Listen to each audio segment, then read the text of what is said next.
All right, so today's speaker is Ankush Desai, who is a PhD student in our department working with Professor Sanjit Sesha and Dr. Shaz Kadir. His research focuses on designing tools and techniques for programming languages, formal methods, and software engineering. All right, please. All right, thanks everyone for coming. Today I'll be describing a programming framework that I've been building, which enables programmers to build safe robotic systems. Uh, I would like to use this talk to convince you, if you are a roboticist, to use this tool so that you can build safe robotic systems. So that's the main motive of this talk for me. Uh, okay, so autonomous mobile robots are the future. We would like to use them everywhere: surveillance, warehouse, delivery systems, agriculture, and so on. And for example, yesterday there was this conference on drones organized by Professor Claire Tomlin, where presenters from startups like Skydio and Zipline, they presented amazing videos of drones doing amazing stunts. And it was great to see. And the main trend there is autonomy. Like, they would like to do all this stuff where they would like to make the drone or the robot as autonomous as possible. But when you talk about autonomy, you would like to ensure that the robot is going to do things correctly. And that is one of the main challenge in terms of autonomous mobile robots really becoming a reality. We would like to give guarantees about their correctness. I mean, give high assurance guarantees about their correctness. And that is the main challenge. And in this talk, I'll present a tool that tries to address this challenge. And as a part, when we started working on this project, we considered a very simple application to start with. And the application was of surveillance drone. So we created a very simple city or a town in gazebo simulator, and we would like to create a scenario where the drone has to visit this blue dots repeatedly, survey these dots repeatedly. And the scenario is very simple because we do not consider any dynamic obstacle. We do not consider environmental uncertainties like wind and so on. So the system environment is very simple. But even then, the main objective obviously is for the drone to be autonomous. So even in such a simple environment, if you look at the robotic software stack required to achieve this goal, it's pretty complicated. It is complicated because there are multiple components in the software stack that interact with each other continuously, and they all run concurrently. And autonomy is great. And one of the things that you would need from autonomy is the drone software should be capable enough of making correct and timely decisions. And that is one of the reasons why the programmer is forced to implement this software as a concurrent event-driven software and reactive. What I mean by reactive is, for example, let's say the battery suddenly goes low when the drone is in a mission. Then there have to be a sequence of events and state changes across these different components to ensure that the drone can safely land, right? And which involves a sequence of events and messages being exchanged by each one of these components to ensure that it aborts whatever it is doing and lands correctly. So the first challenge with respect to building a safe robotic system is to safely program this concurrent, distributed, reactive, event-driven software stack. So that's the first challenge, which you would like to achieve or solve in terms of giving safe autonomy. The second challenge is, once you have programmed, let's say you programmed this complicated software, but you would like to give some assurance, guarantees, or proof using verification or testing approaches. But the problem is, in most cases, your software stack, when you're building this robotic software stack, you end up using a lot of untrusted components like machine learning and so on. You might use components from third party, like maybe you're directly using an SDK. You might maybe using a library which was done by some other roboticist. And you would like to test this software when you are using something like this. How do you give guarantees about the correctness of your software when you in turn are also using something that was not developed by you? So that's the second challenge. The third challenge is, even if I verified that the software is correct, can you give me an assurance that my drone would satisfy or give safety guarantees, obviously in the presence of these red guys, right? So that's the third challenge. And there has been a lot of work which has tried to address these challenges across domains. So before I present what we are doing, let's go over some related work. But if you think about these challenges, right, the first challenge is more of a design time challenge. So you need like a programming framework to program this and safe robotic software. The second challenge is also more like design time because you're doing verification of this software. But the third challenge is more of runtime because you would like to ensure that this robot works correctly and its behavior adheres to the things that you verified at design time. But you like to give these guarantees you at runtime. So it's more of a runtime assurance thing. And this is just a hint forward towards what is going to come. Uh, but let's look at the related work. So with respect to the first challenge, there are many programming abstractions that are provided currently. One of the most famous example is ROS, where it gives you an abstraction in the sense that it abstracts away the low-level communication libraries that you would like to. It gives you APIs so that the nodes in the system can communicate with each other. So you don't have to really worry about it. But it tries to solve a small problem in terms of building the robotic software stack. But it doesn't give you any way of verifying or checking whether the ROS application that I have built is correct, right? But it does give you something. But there is a line of work called reactive synthesis where you have a high-level specification from which you can automatically generate or synthesize a strategy to achieve that high-level goal. And there are tools like LTL-MOP, Tulip from Caltech, which given an specification, high-level specification, like a drone should repeatedly visit this location, it generates for you a strategy or a state machine that generates a sequence of high-level actions that would actually lead to successfully satisfying that specification. This is good because it gives you a correct by construction controller or strategy. But there are some problems. The problem is it is generating a strategy for you. It is not generating an executable code. So in the end, you as a programmer will have to fill in the gaps between the strategy and actually the code that gets executed. And that's where most of the time you introduce bugs if you are a developer. The second problem is most of the times to do the synthesis, you under-approximate the models. And hence, because of this too, you cannot really give an end-to-end correctness guarantee of your robotic software.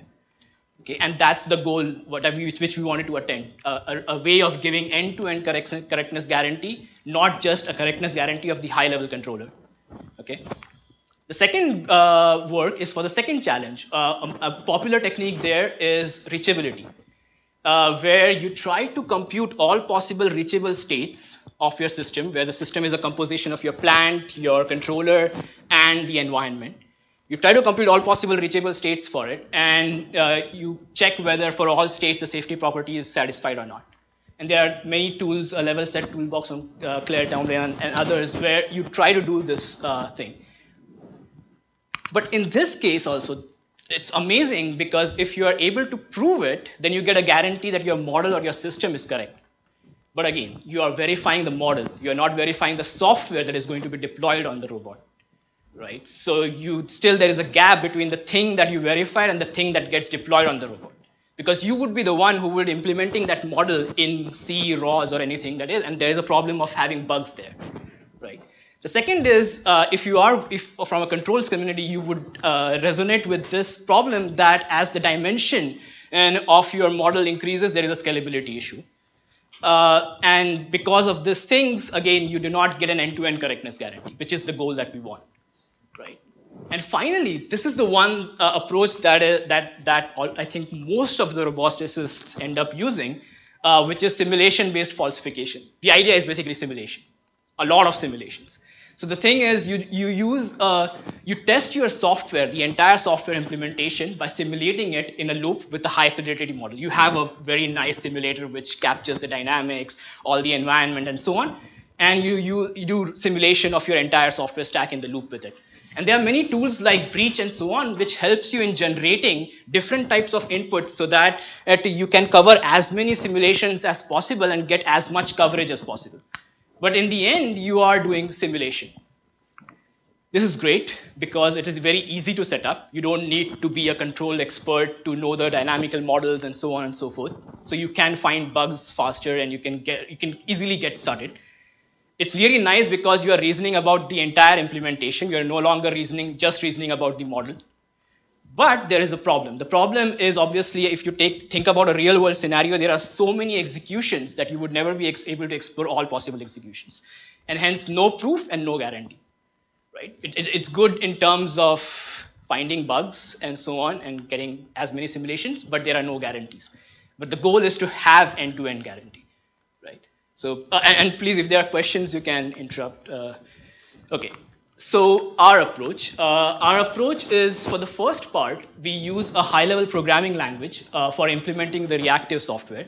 As a part of my thesis, we designed this high-level language, which is a way of which allows you to write a high-level program as a collection of communicating state machines, which makes it easy to write reactive software where you have a state machine, you go from one state to the other when you receive a message, and so on.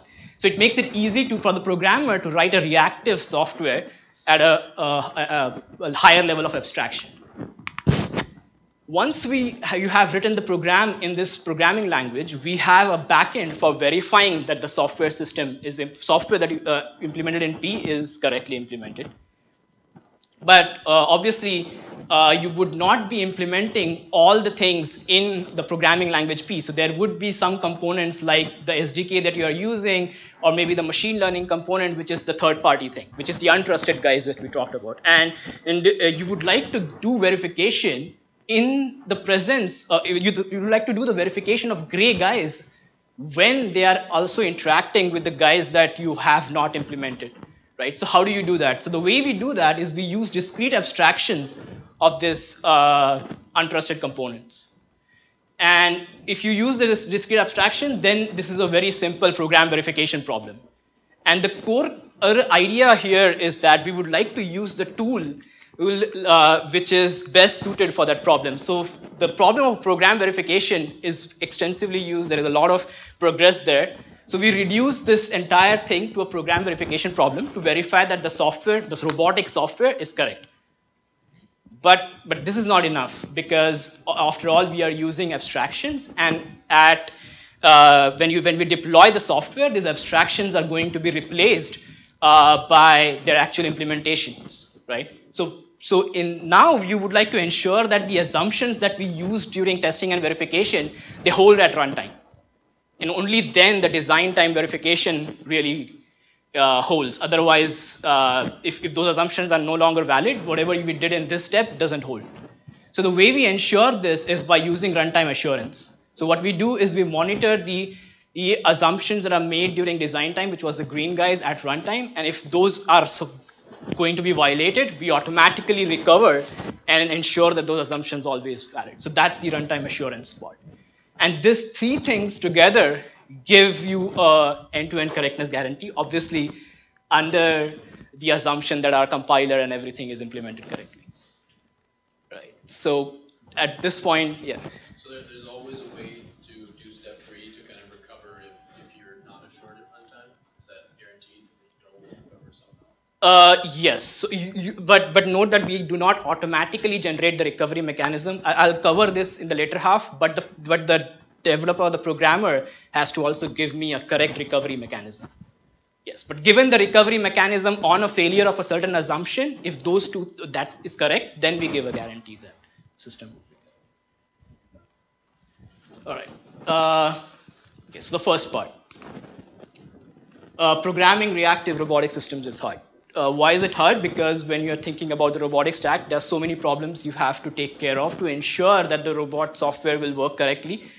For example, you have to ensure that you're handling all the environment uncertainties, you're handling failures like sensor failure, node failure, and so on. And there are multiple components that are working together, interacting with each other, so you have to ensure that that interaction is captured correctly. And there are various types of concurrency models, like maybe the system is event-driven at the higher level, at the lower level, the controllers are more like periodic processes, so you have to ensure that those are implemented correctly.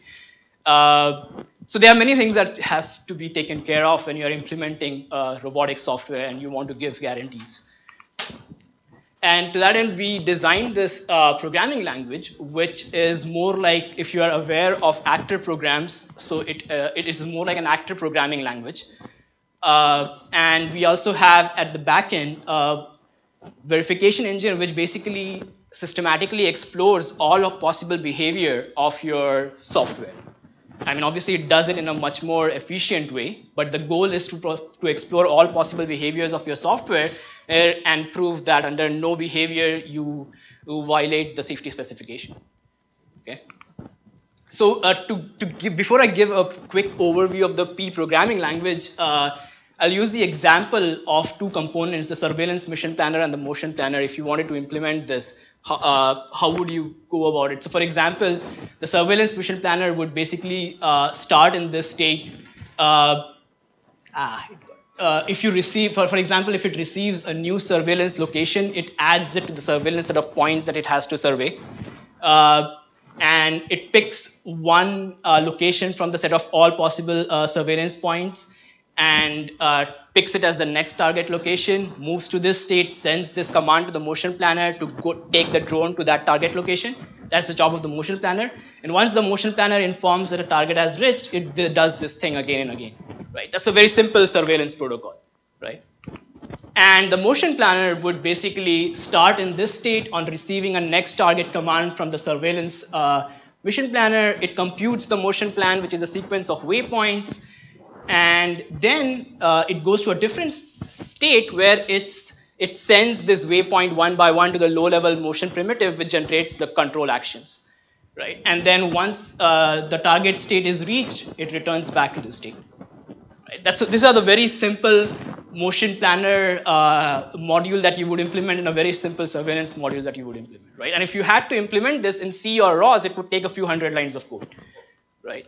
I mean, including like establishing the topics and blah, blah, and all those things, right? But in P, you can, obviously, and also if in this state you want to add some reactivity, like abort the plan or something, then you have to handle these events as well. Right? And this is an example, but if you're generating an autonomous system which must take care of various events, then events like critical battery, obstacle detected, things, all those things becomes transitions on these machines, which you have to handle correctly to ensure that your system is working correct, right? And it would be a few hundred lines of code to ensure this thing. So in P, the entire logic is implemented using this 80 lines of code, right? So at the top, and it's a domain-specific language where you textually write state machines. So at the top, you have a declaration for events. Events are like topics, where you have a name and the payload associated with that event. So basically, an event of type next target would have a payload of type location, basically, and basically you could think of it as the types of messages that would reside on the topic. So those are the events. We declare machines where machines can have local variables. It has states, and in each state there is an entry function that gets executed when you enter the state. And so, for example, in this surveillance machine, when you enter the state, it creates a new motion planner machine and then moves to the state transition state. Start surveillance, where it basically repeatedly loops around this by sending to the motion planner the next target along with its location, right? And basically you have transitions where basically you can say that on receiving a target reached event, go back to this state and there is a transition function by incrementing the counter, for example. And this is more like an event handler where you say on receiving a surveillance location and add it to the new state. And similarly, basically the motion planner is very simple. You have, when it starts, it creates a motion primitive machine, which takes care of generating the control actions. You can write a generate motion plan function. In P, you can invoke C functions as well. So this function can interact with RRT, A star, and so on, generate a motion primitive. And in this state, you repeatedly send the command. And basically you're on receiving a abort message, you go back to the wait transition function, right? And this code basically mimics what we saw, and this program is enough to capture the behavior that we talked about in the previous slide, right? So basically, it gives you a way of compactly writing a high-level logic that you have in mind, and you would like to handle reactivity in various states. Okay. So yeah. You can also write properties. You can write safety and liveness properties about your system. So for example, let's say I wanted to write a collision avoidance property, which is a safety property, and I want to assert that at no point does the motion planner or the surveillance protocol or the motion planner ask the drone to go inside an obstacle. That's the property, let's say, I want to assert. Then in those cases, I would observe these two topics and assert that at no point the location is an obstacle. And basically, the P compiler would take care of generating code, monitoring, and asserting this property automatically, right? Because you here mention what are the topics you would like to observe and what is the property you would like to assert, right? So this is more like a safety property. We also allow you to write liveness properties or progress properties. And when writing low-level software, the most common approach is to use the pub/sub architecture of communication. So we do support that as well, where you can say, oh, subscribe to this topic and publish on this topic and run in the body every 0.5 steps. Okay. So yeah, so given this programming language, I'll give a very quick overview of how the P framework looks like. What is the flow when using the P programming framework?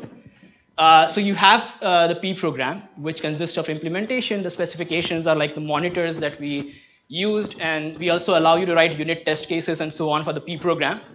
If given this, we automatically generate code so that you can test your program given the specification and the test cases. And we generate a counterexample if there is a bug. A trace is a counterexample.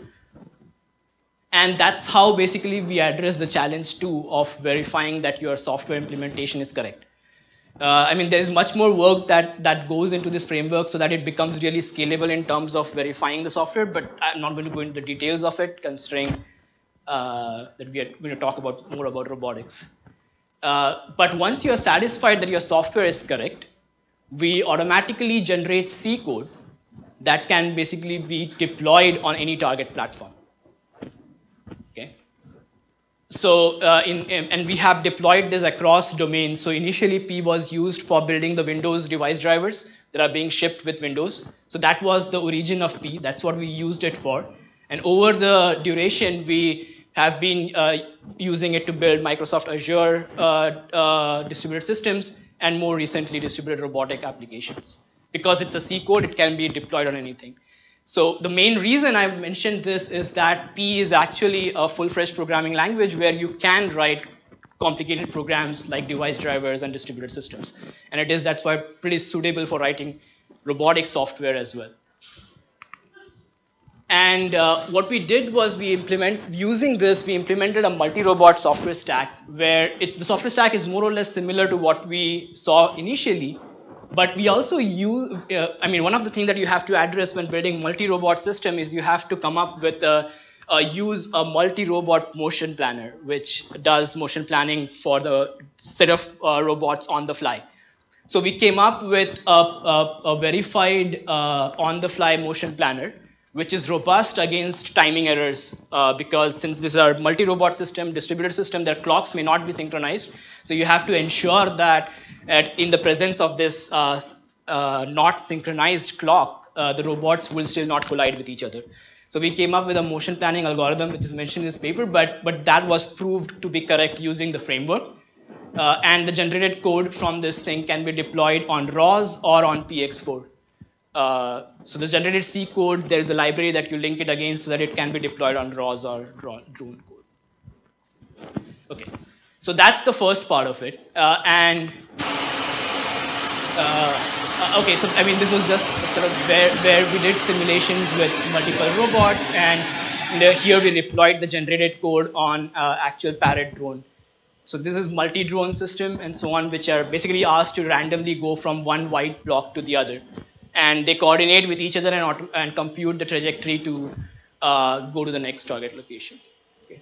So the motive of this is to show that you can actually go from the P program and directly deploy the generated code on this programming framework once you have verified that things are working correctly.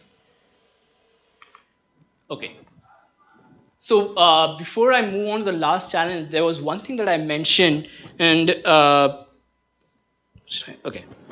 So there's one thing that I mentioned about using abstractions when verifying the software. Using abstractions for the untrusted guides when verifying the software, right? So what are these abstractions? So let's take the case of a motion planner, where the motion planner generates a sequence of waypoints between the initial point Q0 and the goal location QG. And the guarantee you would like from the combination of the motion planner and the motion primitive that generates the control action is that the drone never really collides with these obstacles, right? That's the guarantee you would like. So the way we do this, one way to do this would be to model the motion planner, the control logic in the motion primitive, and use hybrid and model them as hybrid system, and then use reachability analysis to prove that this is correct, and then make sure that the software is implemented correctly. That's one way. But this would involve doing analysis of hybrid models and so on, right? Which doesn't really scale if you add more discrete states to it. So the approach we use is we make an assumption. We say that the motion planner makes an assumption that the low-level motion primitive would ensure that any trajectory that the drone takes would always reside inside this cube. So this is an assumption that the motion planner makes about the motion primitive, which are not implemented in our software stack, but are implemented using the ROS SDK or maybe the PX4 SDK, right? So making this assumption, what we do is that when we verify the implementation of the motion planner, and the property that we verify is that the motion planner always generates motion plans that are at least epsilon distance away from all obstacles. And this is a discrete property, and it's a very simple property to verify using program verification tools or solvers like SMT solver and so on. So one can verify this discrete property without really worrying about the dynamics of the system or the low-level controller implementation. And obviously, this thing holds only if the planner is only if the low-level thing provides a guarantee of epsilon distance, right? So there is an assumption that is being made. And here is an experiment where we ask the drone to go around this 8 basically locations, which is a 3D 8, repeatedly. The trajectories in green represent the trajectories where the drone lies inside a tube around this locations. The red trajectories are trajectories where it goes outside this epsilon tube that we assume. The one thing I want you to notice is that since we were using the third-party controller, there might be something in the controller implementation that is leading to this kind of a behavior, and we don't know what that is.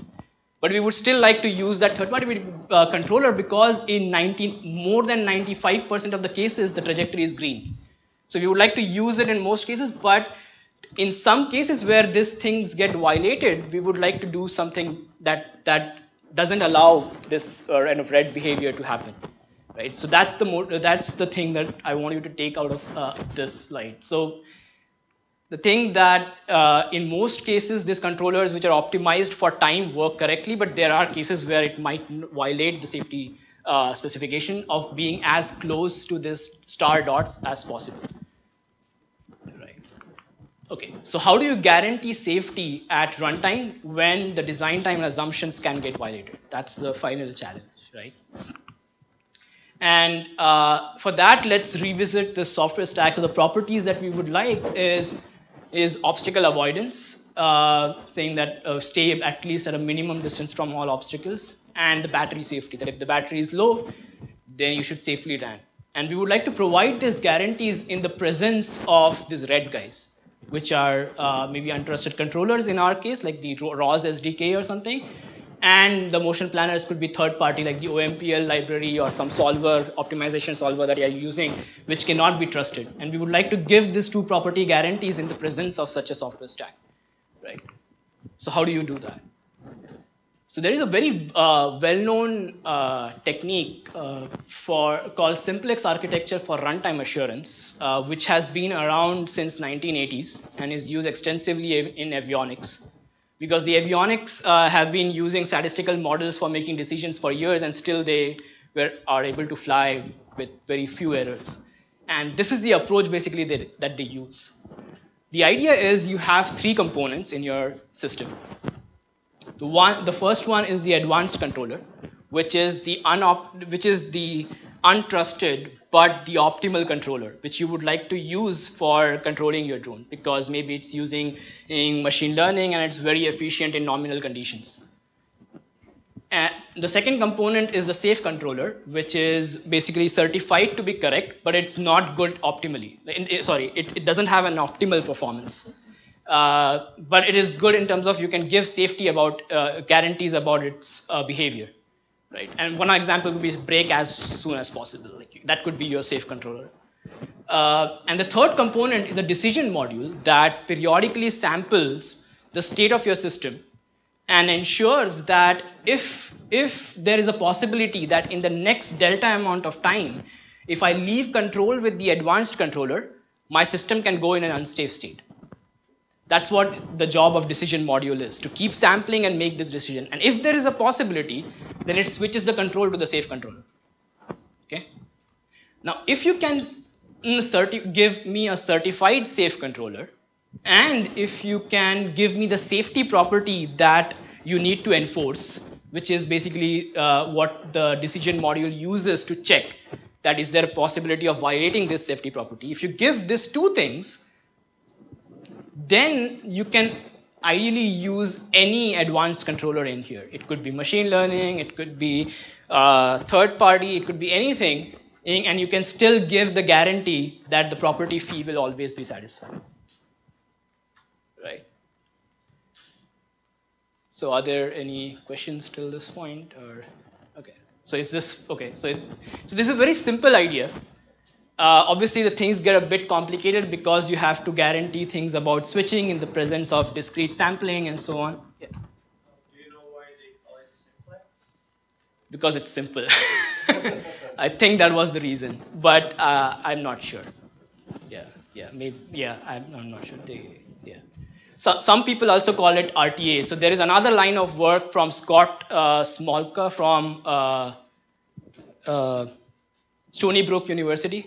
They all extensively work on, they call it RTA architecture, runtime assurance architecture, and they collaborate with Boeing and so on to deploy this kind of design into their environments. So there are two basic terms like simplex and RTA. Okay, so this is a simple idea. But what we did was that we extended this simplex architecture. So the original idea was to only switch from AC to SC, and then let the control be with SC because it will remain with SC and keep the system safe. But what we did was we extended it with the way in which you can switch back to AC if your system is safe enough. The reason of switching back to AC would be to maximize performance, because you know that the advanced controller is designed to be optimal in performance. So, and now if your decision module says that, oh, your system is safe enough so that you can return control back to the AC, then we switch back to AC. Right? And this basically leads us to optimize for performance, not just for safety. Okay? So that is the difference that we have in our framework with respect to this original idea. And an RTA module in our framework consists of these 5 guys. One is the advanced controller, which is implemented as a P machine, a safe controller, which is also a P machine, in a safety specification, which needs to be satisfied under all conditions. There's another parameter called the fee safer, which I'll get to next, but it's a stronger specification than the fee safe. And finally, the sampling rate at which the decision module samples the state of the system. Okay. So the fee safer, let's consider this tube example where we want the drone to remain inside the tube, joining the points WI and WF. So the behavior that we would like in the presence of a RTA protected controller is that and this is the fee safe tube and this is the fee safer tube, is that when the drone tries to go outside the safe region, the safe controller takes over and brings the system back into the fee safer region where the system is safe enough and returns control back to the advanced controller, which is the red guy. Right? This is the kind of behavior we would like. Right? And to ensure this behavior, there are certain properties that the RTA module should satisfy, certain well-formedness properties. And these properties are fairly intuitive in nature. So the first two properties are basically more to ensure that when the system switches between AC and SC, there is no outside behavior changes to the outside world that are noticeable. So if they are generating the same outputs and they are generating these outputs at the same rate, the outside world wouldn't really know who is in control. So that was the main reason of having these two things. But the third thing is the one that really enables us to give that guarantee of correctness. So the first one says that, so the way to interpret this is the set of all reachable states from the fee-safe set of states under the control of the safe controller at all time is a subset of the fee-safe.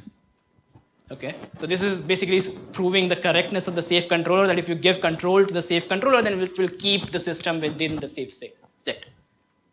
The second property is required. So this property by itself is enough to guarantee the safety of your system.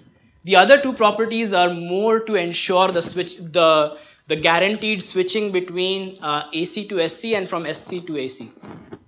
So this property says that for all states in fee-safe, there exists a state that is reachable using the safe controller in some finite amount of time, which is delta inside the fee-safer region.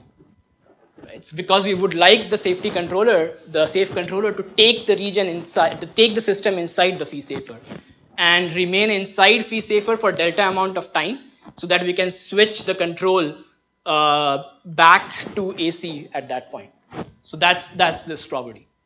And the final property is basically to avoid oscillation, like very fast oscillation, that the distance between the fee-safer and fee-safe is at least 2 delta.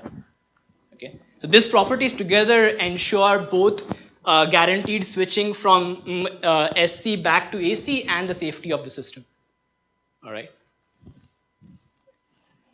Are there any questions or? Okay. And then the switching conditions are very simple. Like if you are in the safe controller mode and you're inside safer, then you switch to AC.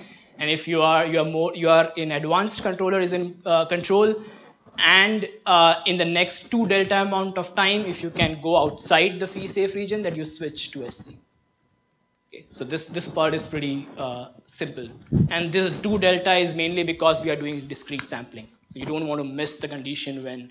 And if you kept this as delta, there is a chance because of scheduling that you can miss switching from AC to. Okay. And basically, we can prove that this theorem holds. That at all points you would be inside the fee-safe, and if the AC is in control, then you would be at least delta inside the fee-safe region. Okay.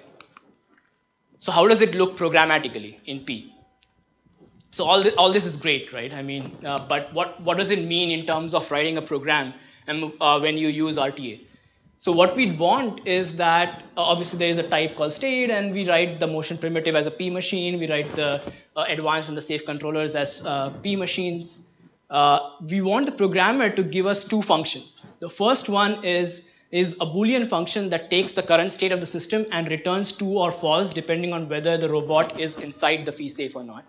The second function is the robot, the time to failure from the current time given the current state less than 2 delta. If it is true, then it returns true. If there is a possibility, then it returns true. Otherwise, not. And given these 3 things, we construct an RTA module by doing this declaration. And given this declaration, the P compiler automatically generates the decision module code, the code for switching between the AC and the SC, and so on, and the C code for doing that. And you would get the runtime assurance characteristics that you really need. But obviously, there are challenges in terms of coming up with this. And this is a challenge because given the current state, you have to predict whether there's a possibility that in the next 2 delta amount of time, I can go outside the fee-safe region. And here you can use all the research that's happening in the controllers or hybrid system verification to do reachability analysis and ensure that whether this is true or not. Right? You can use those kind of techniques here. So the contribution of our work is not really in terms of what is the solution for this, or how do you generate the safe controller.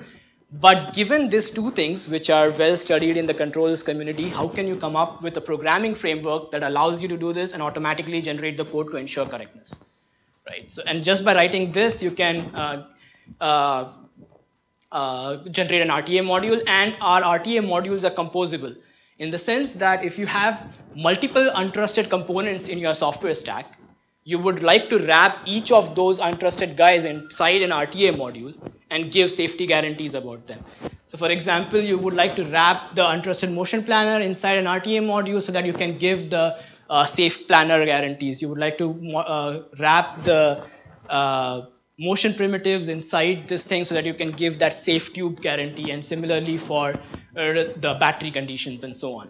And if you wrap all these things and create a RTA module for each one of them, like we did in the previous slide like this, then in P you can write a statement like generate a module called system, which is a composition of this 3 RTA module, which generates C code that basically represents this thing, and your software would work correctly. Okay. So here is an example of what the behavior of the system looks like under an RTA protected ADIS system, where we ask the drone to go from these black dots in simulation, and the thing was that we purposely chose these black dots to be close to the obstacle, so that because of the dynamics of the drone, it tries to go close to the obstacle. And the behavior that we noticed was, for example, here it tries to go too close to the obstacle, and there is a switch from AC to SC, and it takes you back into the green region, which is away from the drone, away from the obstacle, and then returns control back to the AC, and then it moves along here and so on. So there are switches where it got the system out of the danger and it brought it into the safe region of the green region, right? Okay. So here is another experiment that we did.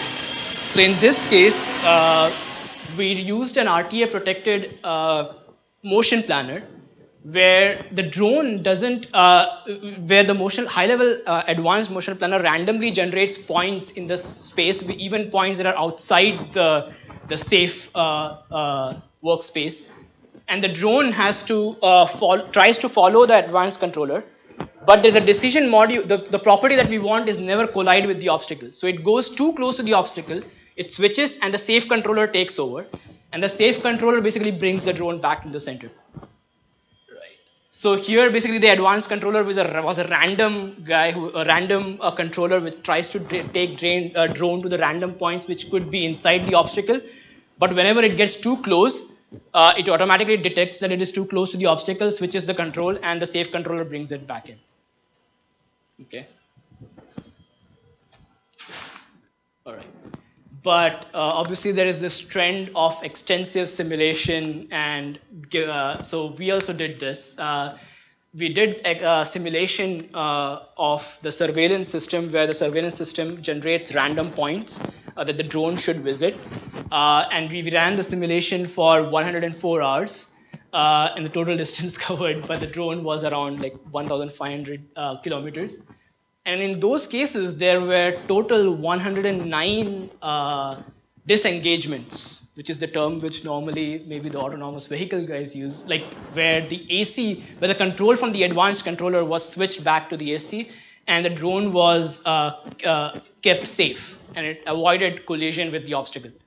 Okay. There were still crashes, 34 of them, where the drone crashed into the obstacle. But in most cases, it was because I was running it on a server, and the server is not real time, so it obviously has this. I mean, if you are a roboticist, you would know when you run Gazebo on your server, there are these delays, And though we detected that it should switch control to SC and take control, it didn't. And it didn't schedule SC, and that's why it led to crashes, which were mainly the 31 of them. The other 3 of them, which was there, was for some reason Gazebo crashed, and I'm not sure why. But it could be because there was something wrong in the C code that we generated. But the main thing I would like to take you from this is that there were 109 cases where the safe controller took over and avoided the collision. Okay.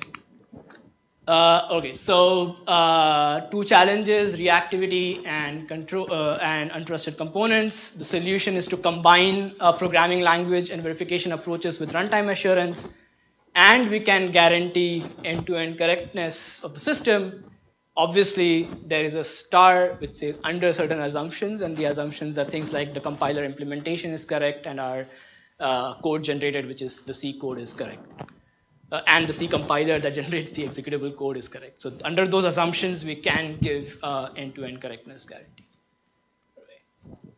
All right. So both the P and the Drona framework is available online, and obviously this work was over the period of time. There are many people who were involved in this project, and yeah. So these are the collaborators that we work with. Okay. So that's it. And yeah, and again, I would repeat that. So I work on building tools and techniques, and it's the best thing for a person who works in this domain is to have users of the tools and techniques. So I would really like, if you are a roboticist, you would like to use this stuff and give guarantee about the safety of your system, then let's chat more. Yeah. Any questions?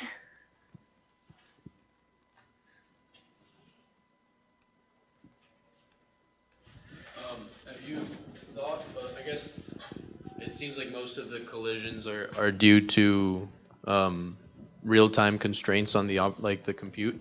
And is there any way to reason about that? Because it seems like you can do all this great stuff and then you actually deploy it and you still have problems, right? So. Yeah. So there is a lot of research in the real-time analysis community where they try to come up with real-time hardware or schedulers and so on, using real-time OS and then real-time hardware using time-triggered architecture and so on to ensure that all these threads that you have in the system, they are scheduled correctly. So yes, I mean, you might have to use those things to ensure.